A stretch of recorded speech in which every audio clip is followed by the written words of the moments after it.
शिवाजीनगर सार्वजनिक नवरात्रोत्सवाचा नवरात्रोत्सव यंदा देखील त्याच दिमाखात सुरू आहे। अत्यंत भव्य सेट्स या ठिकाणी उभारण्यात आले आहेत। त्याचप्रमाणे काल्पनिक महालाचा देखावा या ठिकाणी उभारण्यात आला असून या देखाव्यामध्येच देवी विराजमान झाली आहे। नेहमीप्रमाणे यावर्षी देखील रास गरबामध्ये प्रचंड मोठा उत्साह दिसून येत आहे। या ठिकाणी दररोज हजारोंच्या संख्येने गरबाप्रेमी तरुण तरुणी अतिशय उत्साहाने रास गरबामध्ये सहभागी होत आहेत। काल या ठिकाणी उत्सवामध्ये मानसी सुर्वे यांनी उत्सवाला भेट दिली। त्याचप्रमाणे सौ थापा, त्याचप्रमाणे संस्थेचे संस्थापक सुधाकर चव्हाण यांचा मित्रपरिवार हे देखील यावेळेस या उत्सवामध्ये सहभागी झाले होते।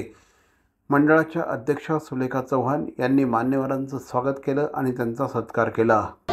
हे खरं तर आमचं घरचंच नवरात्र आहे, त्यामुळे मी काय किंवा आमचे नातेवाईक काय आणि मित्रमंडळी सगळेच येत असतात आणि कोणाला सांगावं लागत नाही की आमंत्रण करावं लागत नाही।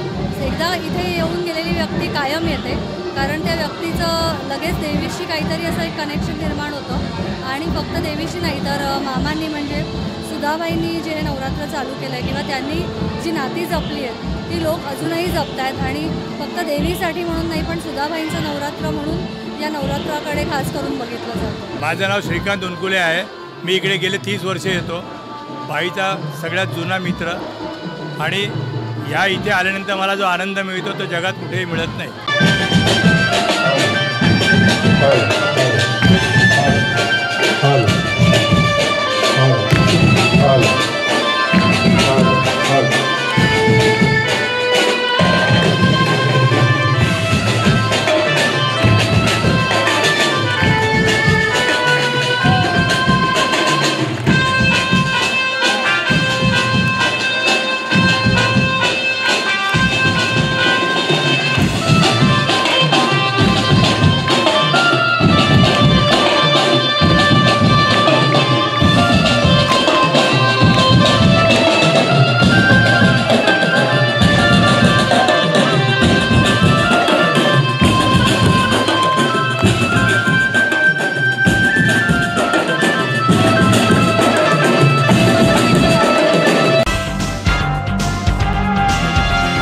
भवानी ज्वेलर्स ठाणे पारंपरिक आणि आधुनिक दागिन्यांचा अप्रतिम संगम।